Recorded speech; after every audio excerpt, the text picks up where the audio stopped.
welcome to today's video. So today I'm going to be repotting this Epiphyllum oxypetalum cactus plant. Now this is an epiphytic cactus, which means they grow in tropical rainforests or dry forest, and they like lots of humidity. So the reason I'm going to be repotting this plant today is because I only received this a few days ago from my mum. She's had it for quite a few weeks now in her kitchen, and what happened was she has a very huge cactus in her bathroom, a very large variety of this epiphyllum, and the cat went in there and unfortunately knocked it down onto the floor. Some of these stems broke and fell off, so she took the ones that were okay and she potted it up, and I think that it does have roots. I'm not 100% sure, but we will be taking it out of the pot to have a look. So if you haven't seen an Epiphyllum oxypetalum in flower before, I shall put a link down in the description for you to take a look at a video that I've done of my mum's cactus plant when it was in flower, and the flowers are huge, nearly the size of an average dinner plate.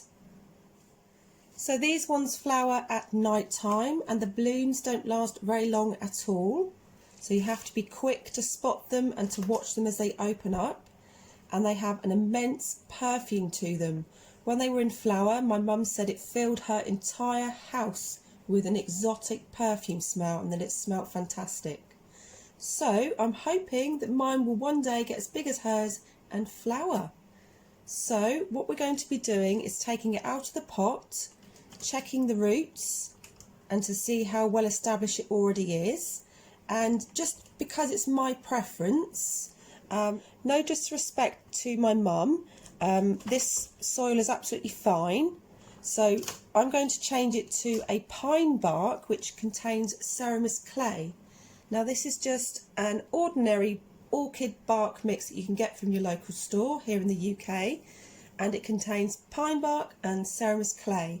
But I have amended the mix, and I've also incorporated some of my own substrates. So I've also included cocoa coir, horticultural silver sand, flint grit, and a little bit of bone meal powder.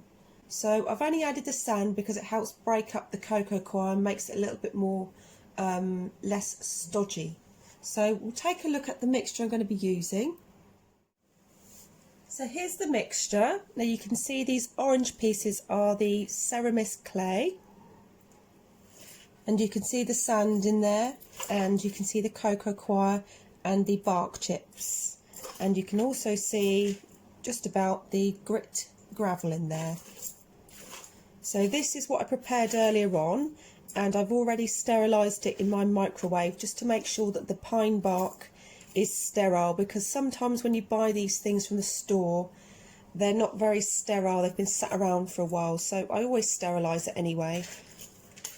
And it's a little bit damp from where it's been in the microwave, so that's perfect for potting up the epiphyllum because it's currently got damp soil in the pot that it's in at the moment.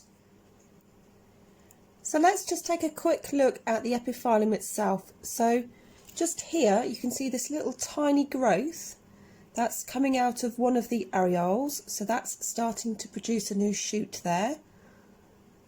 And just on the other side, out of that areole, you can see another one there, so that's slightly bigger, and that also has an aerial root coming out of it, which is this little stringy thing here.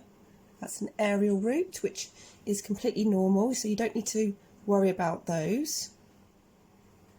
So the shape of the leaf, this one is about 8 inches long, and you can see it has a wavy scalloped edge here, and in each little bit where it goes in is where an areole is, and that's where the stems come out. You can slightly see the line here, and the new stems and shoots come out of here.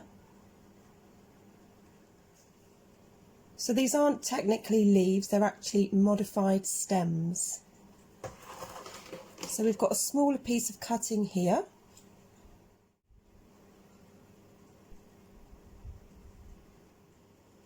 Now the tip of this stem has some slight browning, but that's not a problem because we can just cut that off if we want to, or just leave it. That doesn't affect the actual plant itself. So we're going to take it out of its pot now and have a look at the roots.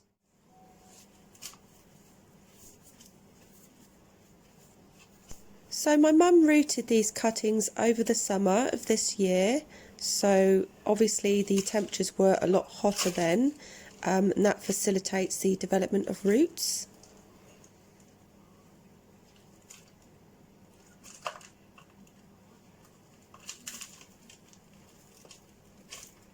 The stems naturally get thinner as they taper down, so when taking fresh cuttings you can, if you want to, cut just above the point where it starts to get wider.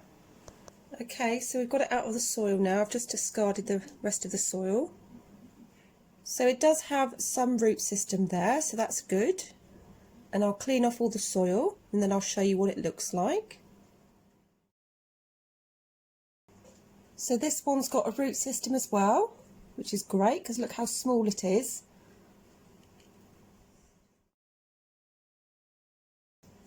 Okay, so I'm just going to rinse off the roots now.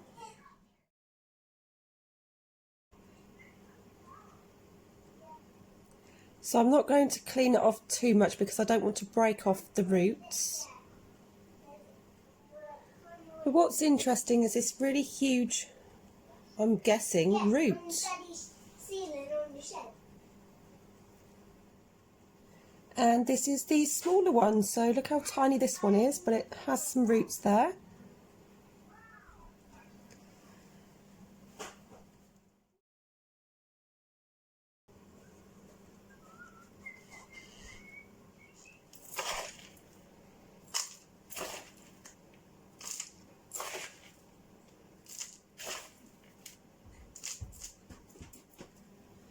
Okay, so I've lined the pot and it's about just under halfway full, up to about here. And I'll sit the cuttings, or the rooted cuttings, in there and then just fill up.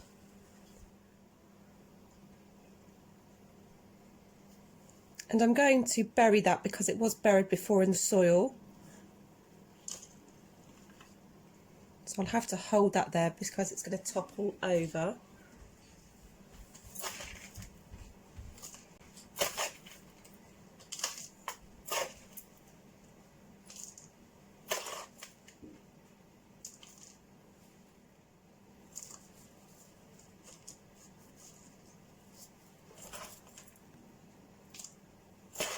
And then I'll put the smaller one a little bit higher up.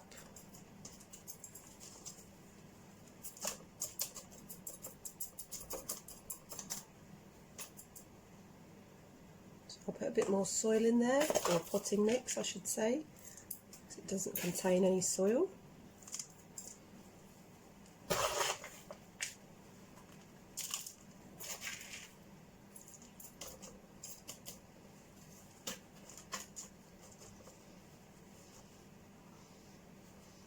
And just sit that one like that.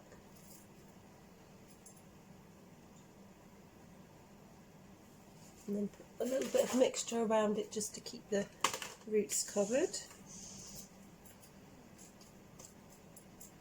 And those roots will just work their way down. And I put it into a smaller pot just purely because epiphyllums like to have a cramped root space area to grow in. They don't mind being in small spaces.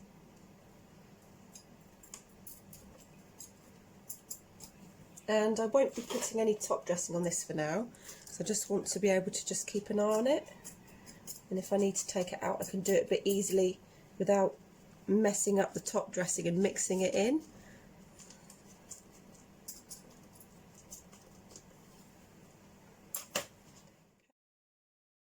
All done. Standing up on its own now so it's not toppling over. And to finish it off I'll put in a name label.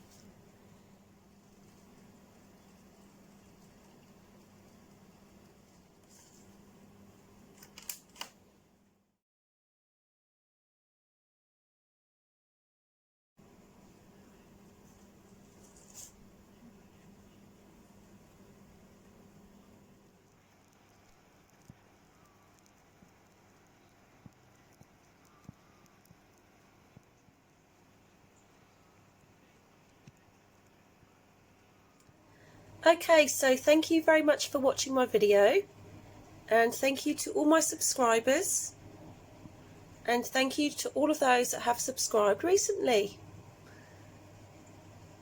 If you have any comments, feel free to write them down below, and if you haven't already subscribed to my channel, then consider subscribing to my channel. Thank you. Bye.